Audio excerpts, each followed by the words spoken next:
ఆనందం నీలోనే, ఆధారం నీవేగా, ఆశ్రయం నీలోనే నా యేసయ్యా స్తోత్రార్హుడా. ఆనందం నీలోనే, ఆధారం నీవేగా, ఆశ్రయం నీలోనే నా యేసయ్యా స్తోత్రార్హుడా.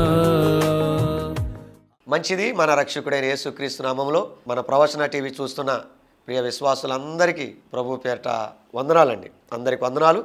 మంచిది. వాక్య భాగంలోకి వెళ్దాం. ఈరోజు వర్తమానముగా యెషయా గ్రంథము 54వ అధ్యాయము 11వ వచనము. ప్రయాసపడి గాలివాన చేత కొట్టబడి ఆదరణ లేక ఉన్నదానా, నేను నీలం జనములతో నీ కట్టడమును కట్టుదును, నీలములతో నీ పునాదులను వేయుదును. దేవునికి స్తోత్రం.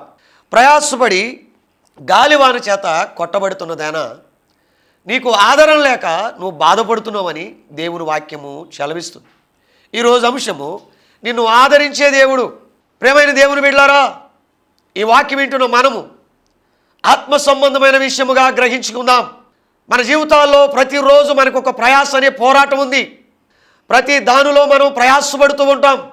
ప్రయాసకు తగ్గ ప్రతిఫలం లేక, ప్రయాసకు తగ్గ దీవెన లేక, ప్రయాసకు తగ్గ ఆదరణ లేక, ప్రయాసకు తగ్గ మేలు లేక మనం చింతిస్తూ ఉంటాం.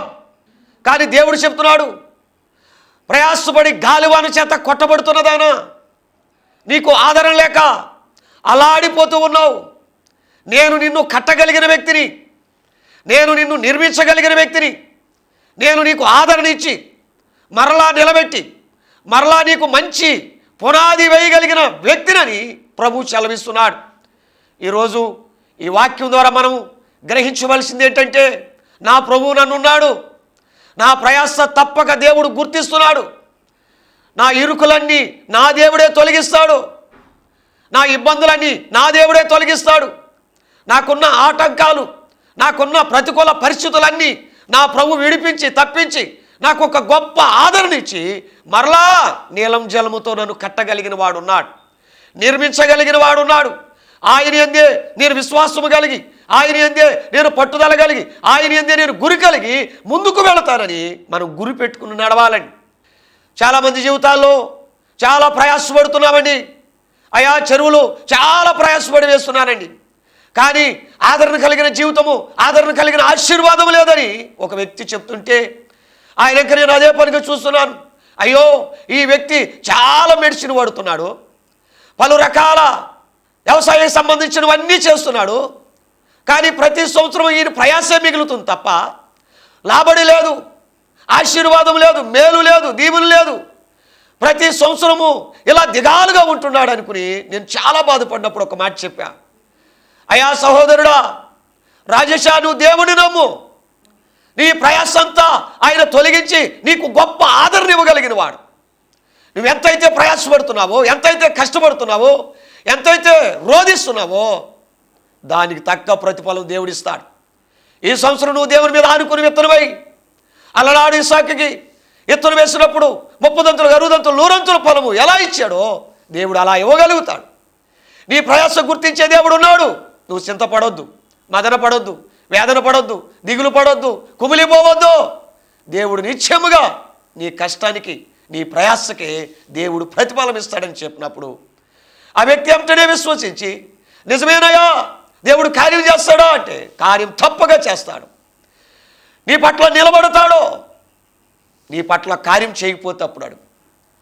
నిజంగా అతను విశ్వసించి దేవుని వైపు తిరిగి, అయ్యా మనుషులు నా ప్రయాసం చూచి ఆదరించలేకపోయారు, కానీ నీవైతే నా ప్రయాసం చూచి ఆదరించే దేవుడు అని నిత్యము ఆయన దగ్గర కనిపెట్టడం నేర్చుకున్నాడు, దేవుని వెతకటం నేర్చుకున్నాడు, వాక్య ధ్యానములోకి వచ్చి సన్నిధికి దగ్గరగా ఉండటం నేర్చుకున్నాడు, సేవకులతో కలిసి ప్రార్థించడం, ప్రార్థన చేయటం చేయించుకోవటం నేర్చుకున్నాడు. ఎప్పుడైతే సేవకులకి, సంఘానికి, దేవునికి చోటిచ్చాడో దేవుడు వెంటనే అతని జీవితంలో గొప్ప కార్యం చేశాడు. అతనికి మంచి దిగుబడి ఇచ్చాడు, మంచి ఆదరణ కలిగినట్లుగా లాభము, అభివృద్ధి, దీవెన అతనికి చూపించినప్పుడు మరలా కొద్ది దినాలు కలిసినప్పుడు చెప్తున్నాడు, అయ్యా దేవుడు నా పట్ల గొప్ప కార్యం చేశాడు. ఇదివరకు నేను ఎంతో ప్రయాసపడేవాడిని, ఎక్కడ ప్రయాసపడినా కష్టమే, నష్టమే, ఇరుకే, ఇబ్బందే. కానీ నాకు ఎక్కడ ఆదరణ దొరకలేదు. కానీ నా దేవుడు, ఆదరించే దేవుడు, నిలబడే దేవుడు, కార్యం చేసే దేవుడు నా గొప్ప కార్యం చేశాడయ్యా. ఈరోజు కొన్ని అప్పులు తీర్చుకోగలిగాను. మరలా నూతన విశ్వాసంతో, నిరీక్షణతో, ఉత్సాహంతో చెరువులు వేయటానికి ధైర్యం పుట్టిందయ్యా అని చెప్తున్నాడు. అవునండి, దేవుడు మన పట్ల ఒక ఉన్నతమైన కార్యము చేయగలిగిన వాడు, కృంగిన వారు లేవనెత్తేవాడు, గుండె చెదిరిన వారిని బాగు చేసేవాడు. ప్రతి ఇరుకు ఆయనకు తెలుసు, ప్రతి దుఃఖం ఆయనకు తెలుసు, ప్రతి వేదన ఆయనకు తెలుసు. ఎందుకని ఆయన చూచుచున్న దేవుడు. దేవుడు లేకుండా నువ్వెంత ప్రయాసపడినా ప్రభు చెప్తున్నాడు, నాకు వేరుగా ఉండి మీరేమీ చేయలేరు. లోకంలో చాలామంది ప్రయాసపడుతున్నారు. అయ్యా, నా ప్రయాసం ఎవరు గుర్తిస్తలేదు, నేనెంతో జాబులో నలిగిపోతున్నాను. అధికారులు వచ్చేదానికి నా కింద వారికో, నా పక్కన వారికో, వారికి ఘనత ఆదరణ ఇస్తుంటే, అయ్యో నేను ఎంత కష్టపడుతున్నాను, ఎంతో ప్రయాసపడుతున్నాను, ఎంతగా జాబు విషయంలో, నా ఉన్నత స్థితి విషయంలో ఎందరికీ విధులు నేను చక్కగా నిర్వహిస్తుంటే ఎవరు నాకు ఆదరణ కలిగిస్తలేదయ్యా. ఒక్కోసారి ఇలాంటి తరుణాలు నాకు ఎదురవుతున్నప్పుడు నేను కృంగిపోతున్నాను, కుమిలిపోతున్నాను అని చెప్తున్నప్పుడు ఆ వ్యక్తితో అన్నాను, అన్నా నీకు ఆదరణ దేవుడు త్వరలోనే ఇస్తాడు. అధికారులు వాల్సిన పని లేదు, తోటివారు, ఇరుగువారు, పక్కన వారు, నీ పైన అధికారులు వాల్సిన పని లేదు. నువ్వు ప్రయాసపడుతున్నావు, నువ్వు కష్టపడుతున్నావు. నీ కష్టానికి, నీ ప్రయాసకి దేవుడు చూచి ఒక దినాన ఒక ఉన్నతమైన కృపిస్తాడు. చూడు, నిజంగా ఆ వ్యక్తి, జాబులో ఉన్న వ్యక్తి విశ్వసించి దేవుని వైపు తిరిగి దేవుడు నాకు తగిన సమయంలో కార్యం చేస్తాడని విశ్వసించాడండి. కొద్ది దినాల్లో, ఒక సంవత్సరం లోపలనే అతను ఎంత ప్రయాసపడాడో అంతకంటే ఎక్కువ ఆదరణ దేవుడు అతనికి కల్పించాడు. ఒక మంచి మంత్రి గారి చేతుల మీద ఆయనకు మంచి సన్మాన విషయంలో, ఆయన జాబ్ చేస్తున్న విషయంలో, రెట్టింపు ప్రమోషన్ విషయంలో కార్యం జరిగినప్పుడు ఆ వ్యక్తి అంటాడు, పాస్టర్ గారు మీరు అన్నది నిజమేనయ్యా, దేవుడు ఉన్నాడు, చూశాడు, నా పట్ల ఆయనే దిగివచ్చి కార్యం చేశాడు. ఎవరైతే నన్ను కృంగజేయాలనుకున్నారో, ఎవరైతే నన్ను గేలు చేసి వేలం చేయాలనుకున్నారో వాళ్ళు చూస్తుండగానే, వాళ్ళు ఎదుటనే నన్ను హెచ్చించినప్పుడు, నన్ను ఘనపరిచినప్పుడు, నాకు రావాల్సిన ఘనత దేవుడు నాకు రప్పించినప్పుడు నేను అనుకున్నాను, కృంగజేయవాడు ఆయనే, లేవనెత్తువాడు ఆయనే, కరుణించి కాపాడి సమృద్ధి అయిన కార్యాలు చేయగలిగిన వాడు ఆయనేనని నేను సంతోషపడ్డానని చెప్తున్నాను. ఈరోజు ఈ వాక్యం వింటున్న ప్రేమైన దేవుని బిడ్డలారా, ఒకవేళ నీవు జాబుల విషయంలో ప్రయాసపడుతున్నావేమో, లేక కుటుంబ విషయంలో ప్రయాసపడుతున్నావేమో, బిడ్డల విషయంలో ప్రయాసపడుతున్నావేమో, నీ రెక్కల కష్టం విషయంలో ప్రయాసపడుతున్నావేమో, వ్యాపార విషయంలో ప్రయాసపడుతున్నావేమో, నువ్వెన్నెన్నో మార్గాలు ఎంచుకుని వాటిలో ప్రయాసపడుతూ ఆ ప్రయాసకు తగ్గ ఆదరణ లేక, ఆ ప్రయాసకు తగ్గ దీవులు లేక, ఆ ప్రయాసకు తగ్గ ఆశీర్వాదం లేక నువ్వు చింతిస్తున్నావేమో. ఒకవేళ చూడండి, గాలివానలాగా కొట్టబడుతున్నావేమో, నలిగిపోతున్నావేమో, కుమిలిపోతున్నావేమో, నాకంటే ఇక ఆదరించేవారు, పలకరించేవారు ఎవరూ లేరు అనుకుంటున్నావేమో. ఈ వాక్యం వింటున్న నీవు ఒక్కసారి నిలబడి విశ్వసించు. మనల్ని చూస్తున్న దేవుడు ఉన్నాడు, ఆయన ఉన్నవాడు, అనువాడు అన్న దేవుడు, ఆయనకు అసాధ్యమైనది ఏదీ లేదు, సమస్తము సాధ్యపరచగలిగిన దేవుడు, గొప్ప దేవుడు మనకున్నాడండి. అలాంటి దేవుని వైపుకు రా. దేవుడే నీ పట్ల, నా పట్ల గొప్ప కార్యం చేయగలిగిన వాడు. దేవునికి స్తోత్రం, హల్లెలూయా. ఒక మాటను చూడండి, లూకాసు వార్త 5వ అధ్యాయము 5వ వచనములో, సీమోను ఏలినవాడా, రాత్రంతయు మేము ప్రయాసపడితిమి కానీ మాకేమీ దొరకలేదు, అయినను నీ మాట చెప్పున వలవేతునని ఆయనతో చెప్పెను. పేతురు చూడండి, ఆ గలిలే ప్రాంతంలో రాత్రంతా వలేసాడు, రాత్రంతా ప్రయాసపడ్డాడు, రాత్రంతా ఎక్కడికి వెళ్ళాలో అక్కడికి దోణులు నడిపి రాత్రంతా రెక్కలు ముక్కలు చేసుకుని కష్టపడ్డాడండి. ఎన్ని ఓట్లు వేయాలో అన్ని ఓట్లు వేసాడు, ఎక్కడ విసిరాలో అక్కడ విసిరాడండి, ఎంత లోతులోకి వెళ్ళాలో అంత లోతులోకి వెళ్ళాడు. కానీ ఎక్కడ కూడా ఆ వలకు తగ్గ చేపలు పడలా. రాత్రంతా ప్రయాసపడ్డాడు, రాత్రంతా నిద్రలేదు, రాత్రంతా కనిపెట్టాడు, రాత్రంతా ఎదురు చూశాడు, రాత్రంతా ఏ ఒక్క చేప అన్నా, ఓ ఒక్క చేప అన్న పడుతుందని చూస్తే ఒక్క పరిగి కూడా పడలేదండి. ఉదయమే వెలుతురు చూసి, సూర్యోదయం చూసినప్పుడు యేసు ప్రభువు వచ్చి కుడివైపును వలై పేతురు అంటుంటే, పేతురు ఏమంటున్నాడు, అయ్యా రాత్రంతా నేను ప్రయాసపడ్డా, ప్రయాసకు తగ్గ ఆదరణ లేదయ్యా, ప్రయాసకు తగ్గ దీవెన లేదయ్యా. ఇదిగో ఒట్టి వల, ఒట్టి ధోని, ఖాళీ జీవితంగా కనపడుతుందయ్యా. ఎందుకని ఆలోచించండి. పేతురు రాత్రంతో ప్రయాసపడిన దీవెన లేదండి.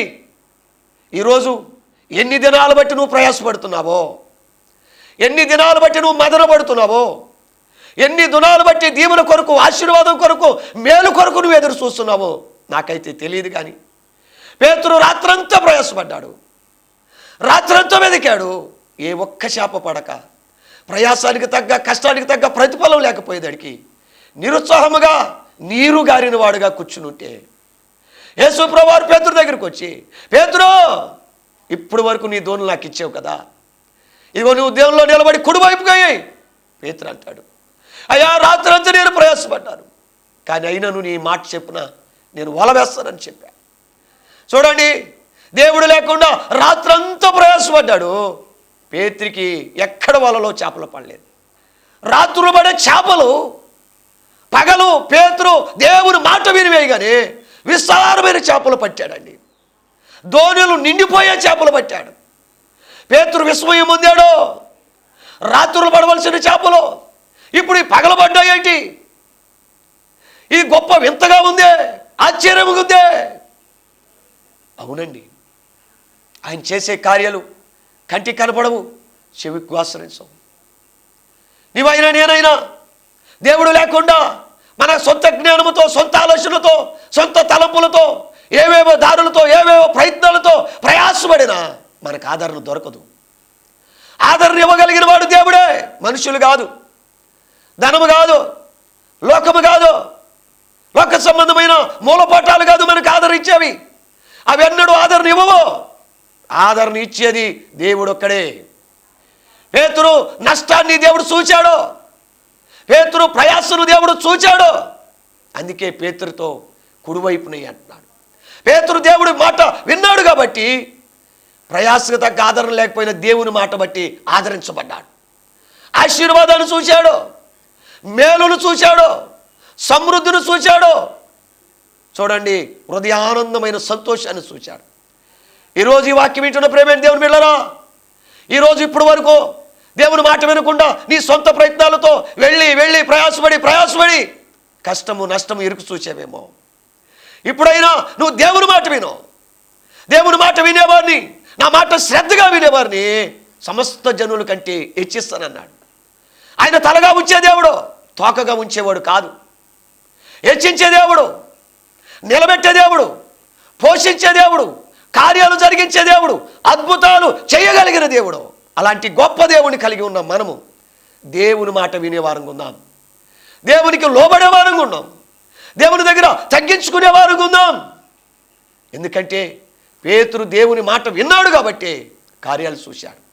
ఈరోజు మనమైనా దేవుని మాట విందాం, మన ప్రయాస ఆశీర్వాదకరంగా మార్చుకుందాం. ఎందుకంటే దేవుని దగ్గరికి రా, ప్రభువా ఇదిగో నా కుటుంబం, ఇదిగో నా వ్యాపారం, ఇదిగో నా చదువు, ఇదిగో నా జాబు, ఇదిగో నాయన నా చేతి పని, లేదా నా చెరువులు, ఇవో నీ పాదాల దగ్గర పెడుతున్నాను. నీ మాట ప్రకారం నడిచే బాధ్యత నాకు ఇవ్వు, నీకు లోబడే ధన్యత నాకు ఇవ్వు. ఈ రోజు నుంచినైనా నీ మాట ప్రకారం నడుస్తానయ్యా. నా జీవితాన్ని మార్చు, నా కుటుంబాన్ని మార్చు, నా బిడ్డల జీవితాలు బాగు చేయి, వాళ్ళకు ఒక మంచి పొజిషన్ మీద దయచేయి, భవిష్యత్తు మాకు ఇవ్వు. ఎందుకంటే దేవుడు ఆశీర్వదించిన ఇల్లు, ఆశీర్వదించిన జీవితం, ఆశీర్వదించిన మార్గం అది 30దంతులుగా 60దంతులుగా 100 ఫలిస్తూనే ఉంటుంది. కారణం ఏంటయ్యా అంటే ఇశ్రాయేలు కాపాడువాడు, కొనుకడు ఎదురువాడు, తన బిడ్డలను క్షేమంగా మార్చే దేవుడు, ఆశీర్వాదకరంగా మార్చే దేవుడు, మేలుకరంగా మార్చే దేవుడు, దీవెనకరంగా మార్చే దేవుడు. అలాంటి దేవుని దగ్గర ప్రతి వ్యక్తి నీ ప్రయాసతో పాటు దేవుని మాట వినటం నేర్చుకో, దేవుని మాటకు లోబడటం నేర్చుకో. పేతురు లోబడ్డాడు కాబట్టి విస్తారమైన చేపలు చూచి ఆ చేపల వైపు మనసు పెట్టుకోలేదు. వెంటనే యేసు ప్రభువు వైపు తిరిగి, ప్రభువా నేను పాపాత్ముడి, నన్ను వదిలి వెళ్ళిపోయా. ఎందుకు పేతురు? అయ్యా జీవజలైన ఊటను నేను విడిచిపెట్టి నా సొంత ప్రయత్నాలు ఆలోచనలు కలిగి ఇదిగో ప్రయాసపడ్డాను, కానీ అక్కడ నాకేమీ ఆశీర్వాదం దొరకలేదయ్యా. నీ మాట విన్నప్పుడు నేను మేలు చూశా. ఎందుకని? యేసు ప్రభువారితో ఉండగా పేతురు ఎన్ని అద్భుతాలు చూచాడు, ఎన్ని ఆశ్చర్యకార్యాలు చూచాడు, ఎన్ని సూచక్రియలు చూచాడు, ఎన్ని మహత్కార్యాలు చూచాడు, ఎన్ని ఘనత కలిగిన కార్యాలు దేవుడు చేయటం కళ్ళారు చూచాడు. అందుకే దోణలెన్న నింపున చేపల వైపు లేదు, కానీ మాటతో సెలవిచ్చి కార్యం చేసిన దేవుని వైపు చూస్తున్నాడండి. ఈరోజు కార్యాలు కాదు ముఖ్యం, దేవుని మాట ముఖ్యం పెట్టుకో, ఆయన వాక్యం ముఖ్యం పెట్టుకో, ఆయన సంఘాన్ని, ఆయన మందిరాన్ని ముఖ్యంగా పెట్టుకో, ఆయన నీతిని, రాజ్యాన్ని వెతకటం నువ్వు నేర్చుకుంటే, ఆయన మార్గంలో నువ్వు సత్యవర్తులుగా నడవటం నేర్చుకుంటే, ప్రతి అడుగు దేవుడు పరిమళముగా దేవుడు మారుస్తాడు. నీ మార్గాన్ని దేవుడు సరళం చేస్తాడు. నువ్వెక్కడ విత్తినా, ఎక్కడ పని చేస్తున్నా, ఎక్కడ జాబు చేస్తున్నా, ఎక్కడ వ్యాపారం చేస్తున్నా, ఎక్కడ ఏది పంట ఊడుస్తున్నా లేదా చెరువులు వేస్తున్నా, ఏ విషయంలోనైనా దేవుడు 30 దంతులు, 60 దంతులు, 100 దంతులు ఫలము ఆశీర్వాదాన్ని ఇవ్వగలిగిన వాడు. ఎందుకని? దేవునికి చోటిచ్చేవారిని, దేవునితో వెంబడించేవారిని ఆయన విడిచిపెట్టే వ్యక్తి కాదు. అందుకు ఒక మాటను చూడండి, మత్తయి సువార్త 11వ అధ్యాయము 28వ వచనంలో, ప్రయాసపడి భారం మోసుకొనుచున్న సమస్త జనులారా నా యొద్దకు రండి, నేను మీకు విశ్రాంతి కలుగజేస్తాను. ప్రయాసపడి భారం మోసుకొనుచున్న సమస్త జనులారా, ఏ ఒక్కళ్ళని రామంటలేదండి, ఏ ఒక్క మతంలో కులంలో దేవుడు రమ్మంటలేదు. సమస్త జనులు ఆయన బిడ్డలే, ఆయన చేతి పనివారమై మనం ఉన్నాం. ఈరోజు ఈ వాక్యం వింటున్న ప్రేమైన దేవుని బిడ్డలారా, మీరు ఏమై ఉన్నారో మీకు తెలుసు, ఎలా ఉన్నారో మీకు తెలుసు, ఎంత ప్రయాసపడి కుటుంబ బాధ్యతలు బరువు మోస్తున్నారో మీకు తెలుసు. ఒక్కొక్క చోటకు వెళుతుంటే ఓ బ్రదర్ చెప్తున్నాడు, అయ్యా నా కుటుంబ భారాన్ని నేను మొయ్యలేకపోతున్నానయ్యా. అదేంటన్నా అలా అన్నారు? అవునయ్యా, ఇటు పక్క పిల్లల చదువులు, ఇటు పక్క మా అమ్మగారికి అనారోగ్యం, మా తండ్రికి సరైన పొజిషన్ కలిగిన జీవితం లేదు, అటుపక్క మా అత్తమామలు, ఇటుపక్క మా భార్య, కుటుంబం అద్దె, మేమేమి గడపాలి, ఏమి తినాలి, ఎలా జీవించాలి, మా జీవితం అంతా అతలకుతలం అయిపోయిందయ్యా. ఈ భారము దినదినము రెట్టింపు అవుతుంది తప్ప ఇదిగో నాకు నెమ్మది లేదు, విశ్రాంతి లేదు, నా ప్రయాస దినదినం ఎక్కువైపోతుంది, ఒక్కడి కష్టము, ఒక్కడి జీతము, ఈ ఇల్లు ఎలా గడవాలి? ఒక్కొక్కసారి అనిపిస్తుంది, పాస్టర్ గారు నాకేమన్నా అవుతే నా కుటుంబం పరిస్థితి ఏంటయ్యా, నా బిడ్డల్ని, మా తల్లిని, మా నాన్నని, లేదా నా నమ్ముకున్న భార్యని, వాళ్ళ అమ్మ నాన్నని ఎవరు చూస్తారయ్యా? నిజంగా బ్రదరు ఆ వైపు చూసినప్పుడు నాకు చాలా బాధ అనిపించింది. నిజంగా ఈ రోజుల్లో ఇలాంటి వ్యక్తి ఉన్నారా? అవునండి, అవసరాల కొరకు వాడుకునేవాళ్ళు, లేదా మాయమాటలు పెట్టి జీవించేవాళ్ళు, కుటుంబాలు విడగొట్టుకుని ఎవరికి యమునా తీరన్నట్టే ఉండే జీవితాల్లో ఒక విశ్వాసంతో, ఒక దేవుని మీద ఆధారపడే వ్యక్తిగా ఇతను మనసు ఎలా ఉందేంటని నేను చాలా సంతోషపడ్డా. ఆ బ్రదర్కి ఒకటే చెప్పా, అయ్యా మన దేవుడు ఏ భారము మోస్తున్నా ఆయన దగ్గరికి రామన్నాడు. ఎందుకని? నీ పనుల భారం యెహోవా మీద పెట్టు, నీ చింత యావత్తు ఆయన మీదై. ఎందుకని? మన గురించి చింతించే వ్యక్తి ఆయనే. మన గురించి మన భార్య చింతించకపోవచ్చు, మన గురించి మన అన్నదమ్ములు మనకు చింతించకపోవచ్చు, కన్న తల్లిదండ్రులు చింతించకపోవచ్చు, ఇచ్చిన అత్తమామలు, పిల్లనిచ్చిన అత్తమామలు చింతించకపోవచ్చు, ప్రాణ స్నేహితులుగా ఉన్నవాళ్ళు మన గురించి చింతించకపోవచ్చు.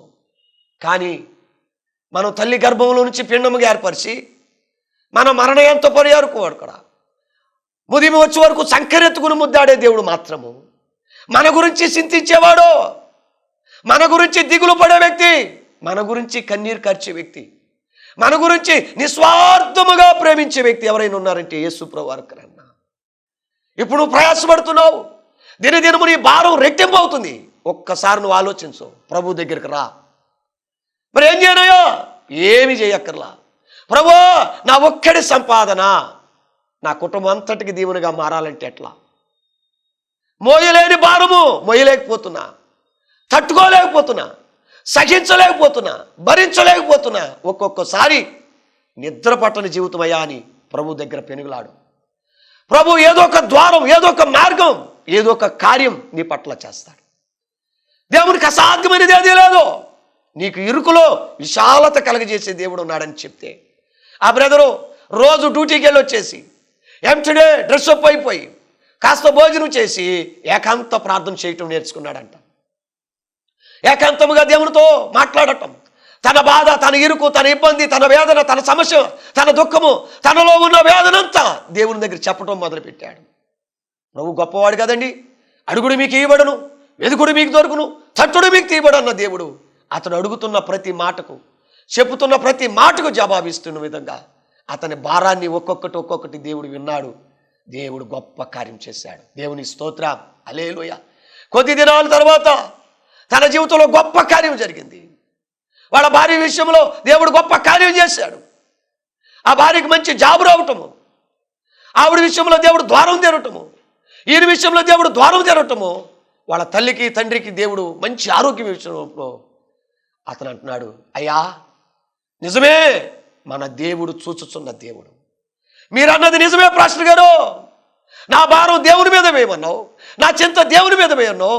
దేవుని దగ్గర నేను కన్నీటితో ప్రార్థన చేసినప్పుడు, కన్నీటితో వెతికినప్పుడు, కన్నీటితో రోధించినప్పుడు ఆయన నన్ను దాటిపోలేదండి. నా ఆశను దేవుడు తీర్చాడు. ఆశ కలిగిన ప్రాణాన్ని తృప్తిపరిచాడు.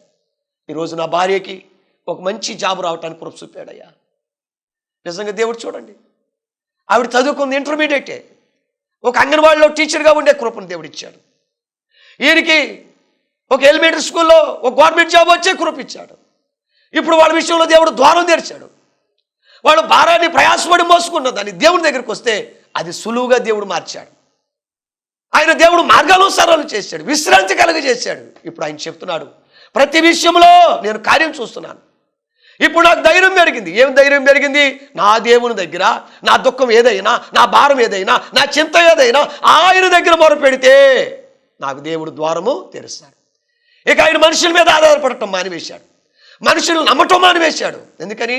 దేవుడు అంటున్నాడు కదా, మనుషులు నమ్మటం కంటే యెహోవాను ఆశ్రయించటం మేలు, రాజులు నమ్మటం కంటే యెహోవాను ఆశ్రయించటం మేలు. ఎందుకని? ఆయన నిన్ను విడువడు. ఆయన ఉన్నతమైన కార్యం నీ పట్ల నా పట్ల చేయగలిగిన వాడు. అందుకే ఈ వాక్యం వింటున్న ప్రేమైన దేవుని బిడ్డలారా, పేతురు రాత్రంతా ప్రయాసపడితే పేతురికి ఆదరణ లేదో. దేవుని మాట ఎప్పుడైతే విన్నాడో, దేవుని మాటకు లోబడ్డాడో, దేవుని వైపు ఎప్పుడైతే తిరిగాడో విస్తారమైన చేపలు పట్టే కృపించాడో. ఈరోజు దేవుడు నీతో కూడా మాట్లాడుతున్నాడు.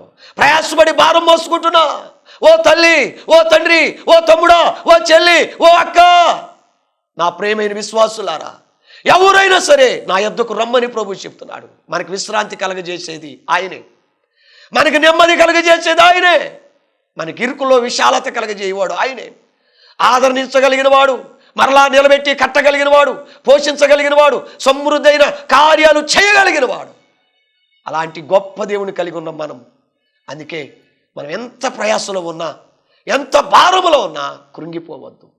శ్రమ దినమున మనం కృంగితే చేతగాని వాళ్ళం అయిపోతాం. భారం ఎక్కువైపోయింది, బాధ్యతలు ఎక్కువైపోయినాయి అని నలిగిపోతూ లోకం వైపు తిరిగి లేదా మరణ ప్రాచాలకు వెళ్ళిపోతున్నారు చాలామంది.